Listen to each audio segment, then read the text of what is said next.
Do you struggle with managing your project sheets? In this video, I'll show you how to navigate the top bar in Smartsheet to streamline your workflow. So stick around and you'll be a Smartsheet pro in no time. I'm Ryan with The Practical Place, where project management meets real life, and let's get started. Today I'm gonna walk through creating a sheet. There's many different features and tools within a sheet that you can use, and maybe you're not tapping into everything that's out there. And so this video is gonna be here to help equip you to add more tools to your tool belt as a project manager or somebody using Smartsheet, so that you can maximize the effectiveness of you and your team as you use Smartsheet, specifically the sheets. So let's go ahead and create a sheet. So I'm gonna come over here and I'm gonna create a sheet from here, from my homepage, click on it and create a sheet, and I can name it whatever I want. Let's say I want to name it Project 1. So once you click OK, it's going to open a new page. It's going to default to 7 columns. Let's start from the top, which is if you happen to misspell something when you're creating your sheet, you can always change that within your sheet. You just want to come up here and double click this, and you can name it to whatever you want. I'm going to say Project A, and it automatically saves whenever you change that name there. Right next to the title of your sheet, you can also click this star to favorite it. Talked about that in the last video about where to find your favorites. If you go over to the navigation bar, your favorites are here, and as you can see, it's already added into my favorites. Let's start by working our way through this top bar here. So as you can see, there's a save button here. You can also use the shortcut Control S whenever you make any modifications or changes to your sheet. You can click this button and save it here.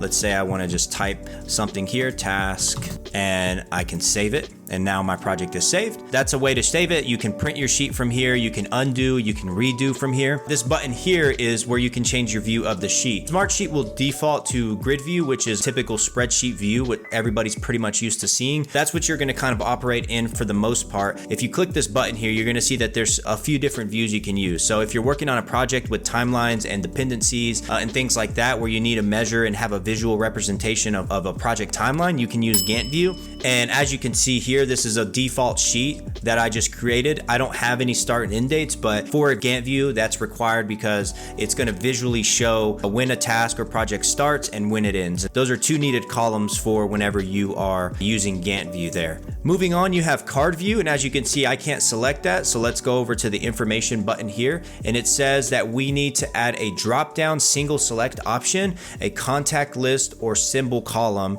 to this sheet. So it's basically the idea of a Kanban board where you want to assign tasks or projects to your team. You can easily select them and drag them over to another lane for that specific person, or if you want to change the status of a specific task from not started to in progress, you can easily move it over, click and drag and move it over from one lane to the next, as opposed to coming in a grid view and changing it using the drop down feature. So it's another way to visually see in a card view of how you want to organize your tasks, projects, or assign your projects. So it's handy if you're a project manager and you're assigning tasks to a team. It's really easy to do that using card view. Calendar view is pretty self-explanatory. If you have dates on your sheet, then this is where this is going to become really effective. This is not to be confused with the calendar app feature that Smartsheet also has. That is a more visually appealing feature to where it looks a little bit cleaner in my opinion, but this gives you the idea of a calendar view that people are used to seeing. You can change the views within here and play around with the calendar view. So let's go back to our grid view, and I will point out there is something new here that Smartsheet is working on. I haven't used it a lot, but it is the timeline view. In my opinion, it's a middle ground between the calendar view and the calendar app, and it gives you kind of a Gantt view, if you will, of your project timeline and what you're working on, what your team's working on, or what this project looks like, but it's a little bit more visually appealing to the eye. It's not as stripped down as the calendar view that you just saw. It's a little bit colorful. You can change the colors. It pops out a little bit more, but it's not as enhanced as the calendar app. If we click on this information button here, it'll say that you need to have 2 date columns. So that makes a lot of sense. So it's kind of mirroring some of the same requirements for the Gantt view. The filter is a very common button that you can use whenever you have a sheet with large amounts of data in it. You can organize it a lot of the times by a specific drop-down option. If you want to see all the tasks that are in progress versus not started, or if you have dates in your sheet, you can see a specific date range that you give it. So it's really handy to do that. You can't see it here, but there is a a feature as well where you can share your filter with your team or whoever else has access to this sheet. If you create a sheet for your team and it's a project sheet that a lot of folks are going to be working in, and you want to maybe give them a specific view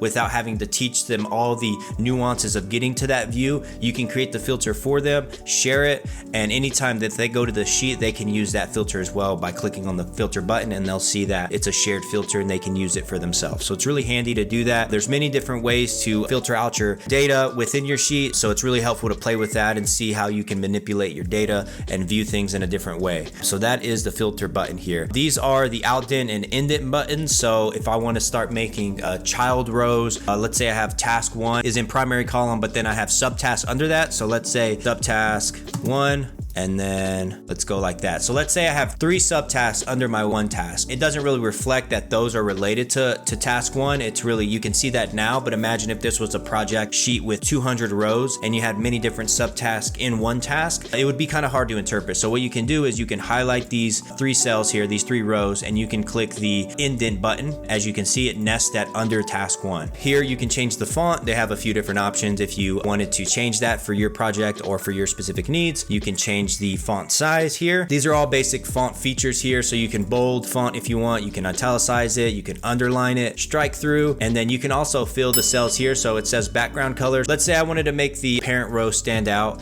I can select the background to be blue here. I can't really see the text of task 1, so let me go ahead and change the font color to white.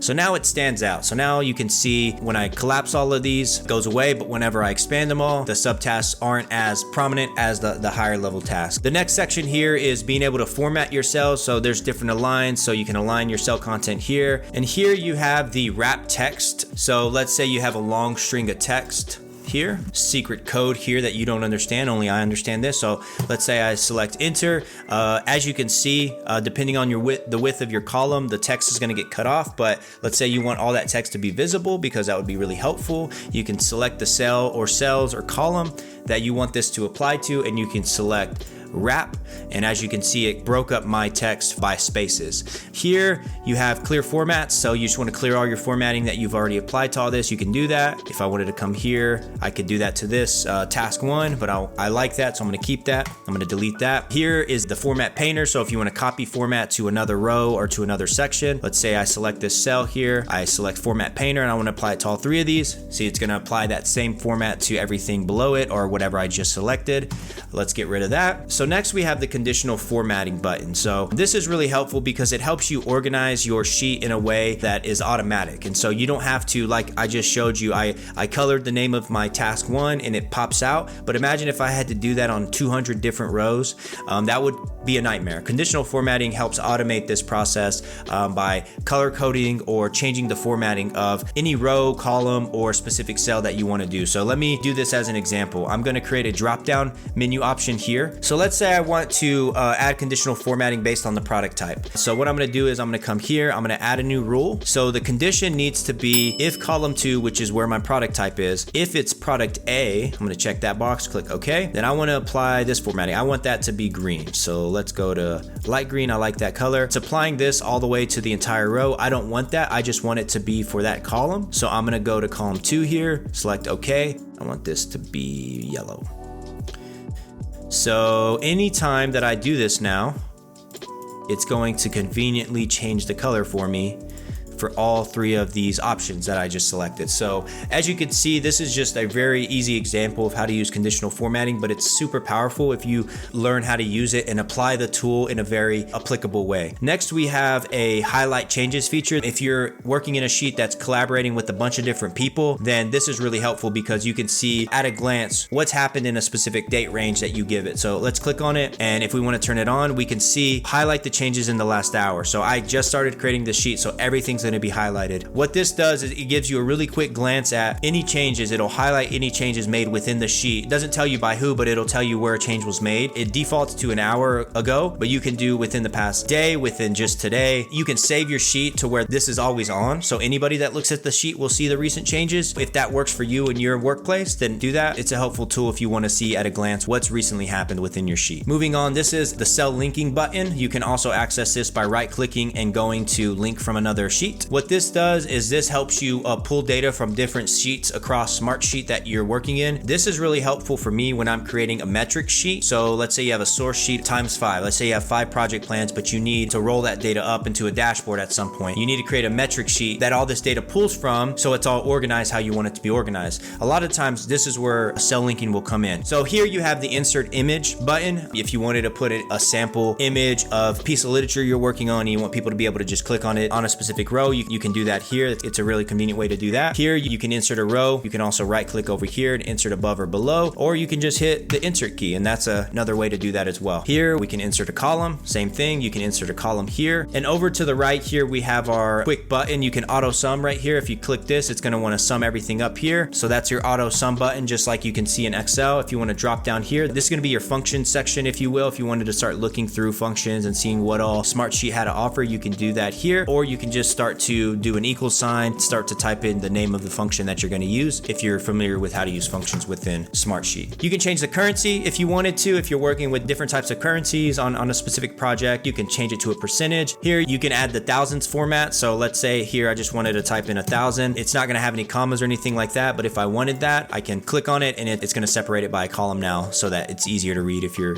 used to that. Here you can decrease the decimal here if you wanted to have no decimal points after that, no change. But if you wanted more change, or if you wanted a more accurate number, you can increase the decimal. That's another way to do that. And then lastly, we have the date format, where you can change the display of how your dates are going to be. So if I wanted to change this to a start date, let's just say I want to do January 1, 2024, but I don't like this formatting, I can come over here and I can change it to this, and it'll give me January spelled out. So it's your preference as well. And that's how you navigate the top bar in a sheet within Smartsheet. If you found this video helpful, I would encourage you to subscribe, like this video, and comment if there's anything I missed, or if you would like to see me walk through examples of how to use something, or if you're stuck on something, comment below. My email is also in the about section of this channel, so you can also email me there, and I would love to converse with you to talk Smartsheet or project management. Until next time, I'm Ryan with The Practical Place. We'll see you in the next video.